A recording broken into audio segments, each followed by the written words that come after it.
దేవుని వాగ్దానం. ఈ ఉదయకాల సమయంలో ఈ దినం వాగ్దానం ఎంతమంది చూస్తున్నారండి? చక్కగా నిన్నటి నుంచి బెల్లంపల్లి మీటింగ్ జరుగుతుంది. శనివారం ప్రొద్దుట సాయంత్రం, రేపు ఆదివారం బెల్లంపల్లిలో 3 ఆరాధనలు, హైదరాబాద్ కల్వరి ప్రామిస్ ల్యాండ్లో 3 ఆరాధనలు ఉంటాయి. దీంతోపాటు కాకినాడ సభలు. మీరు ఎలా ఉన్నారు? ఏ స్థితిలో ఉన్నారు? ఏమైనా బాధలో దిగులుతో ఉన్నారా? అయ్యో ఏంటి ఇంకా 50 రోజులు ఎన్ని వాగ్దానాలు ఇచ్చారండి? 50 రోజులు మళ్ళీ వినండి, ప్రార్థన చేయండి, తప్పక దేవుడు నెరవేరుస్తాడు. ఆయన కృపను మెండుగా చూపుతాడు.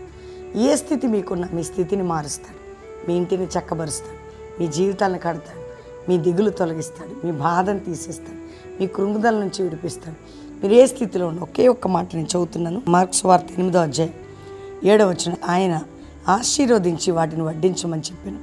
వారు భోజనం తృప్తి పొందిన మీద మిగిలిన ముక్కలు 7 గంపలు ఎత్తిరి.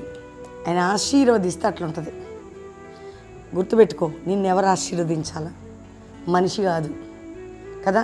మనం ఏం చేసినా మనుషుల తట్టు చూస్తాం, అందుకే మనకు బ్లెస్సింగ్ లేదు. అక్క తట్టు, అమ్మ తట్టు, నాన్న తట్టు, చెల్లి తట్టు, అందరినీ ప్రేమించడంలో తప్పులేదు. ఎవరి తట్టు చూడు, దేవుని తట్టు 7 గంపలు ఎత్తారట. అంటే అంతమంది తిన్నాక, అన్ని వేల మంది తిన్నాక ఆయన వాటిని ఆశీర్వదించి అందరికీ వడ్డించమని చెప్పాడట. తినగా మిగిలిన 7 గంపలు. అలాంటి బ్లెస్సింగ్ కావాలా నీకు? 7 గంపలు కదా. ఆశీర్వాదం కావాలా?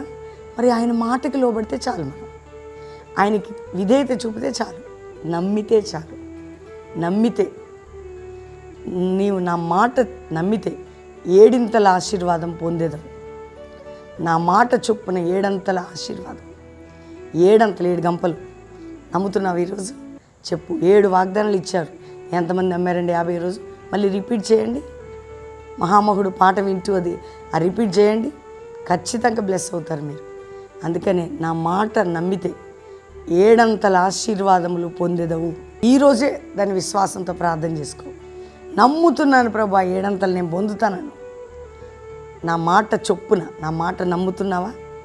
7 ఆశీర్వాదం. అందరు చెప్పండి, నా మాట నమ్ముతున్నావా?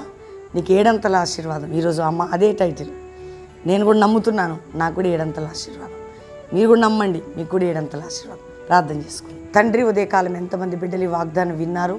రక్షలేరు రక్షణ, రోగులకు స్వస్థత, వ్యాధులు ఉన్న వారికి విడుదల, పాప శాప బంధకాలు తెంచి ఆత్మీయ ఆరోగ్య ఆర్థిక దీవెనలు ఇచ్చి, కుటుంబపరంగా మానసికంగా వ్యాధి చింత బాధ అన్నీ తీసి, కోర్టు కేసు నుంచి విడిపించి, నాయన ఏ దేశంలో ఉన్న వారికి ప్రమోషన్స్, ఉద్యోగాలు, సెటిల్మెంటు, రక్షణ, ఉద్యమం, పరిశుద్ధాత్మ కొంపరింపించి, గర్భలేని గర్భాలు తెచ్చి గర్భిణీ స్త్రీలకు మంచి ప్రసవం నాయన. విడిపోయిన కుటుంబాలు కట్టే, గొడవల ఆత్మ కలిగిన ఇళ్ళని సమాధానమే నాయన. సేవకుల పిల్లల్ని కంచె వేసి కాపాడు. ఒక జాషువా జన అపోస్తుల మినిస్ట్రీ బయటికి రావాలి అయ్యా. ఈరోజు మ్యారేజ్ డే, బర్త్డే బిడ్డలు 7 ఆశీర్వాదం పొందాలి. అంతేగాక కల్వరి మినిస్ట్రీకి 7 ఆశీర్వాదం, వాగ్దానం విన్న వారికి 7 ఆశీర్వాదం. అందరిపై శుభములు పలుకుతూ మరొక్కసారి ప్రభా, రోగులుంటే స్వస్థపరిచి, మంచాల మీద ఉంటే విడిపించి, అందరినీ గొప్ప చేసి నీ నామాన్ని గొప్ప చేసుకోమని యేసు నామములో అడుగుచున్నాం తండ్రి. Amen, amen. ఈ వాగ్దానం అందరూ లైక్ చేయండి, షేర్ చేయండి, మంచి కామెంట్స్ పెట్టండి. శనివారం ఈరోజు మార్నింగ్, ఈవినింగ్ బెల్లంపల్లిలో మీటింగ్. రేపు ఆదివారం ప్రభు సంస్కారాధన బెల్లంపల్లిలో ప్రామిస్ ల్యాండ్లో. మిస్ అవ్వకండి. బెల్లంపల్లి 3 ఆరాధనలు, ప్రామిస్ ల్యాండ్ 3 ఆరాధనలు. మరి ఈ నెల 10, 11, 12, 13 4 రోజులు మెక్లరెన్ హై స్కూల్ గ్రౌండ్స్ కాకినాడలో సభలు. ప్రార్థించి వాతావరణం పరిస్థితి అన్నీ చక్కపరిచి విజయవంతంగా దేవుడు జరిగించును గాక. మీరు కూడా పాలు పొందండి. God bless you. ప్రైజ్.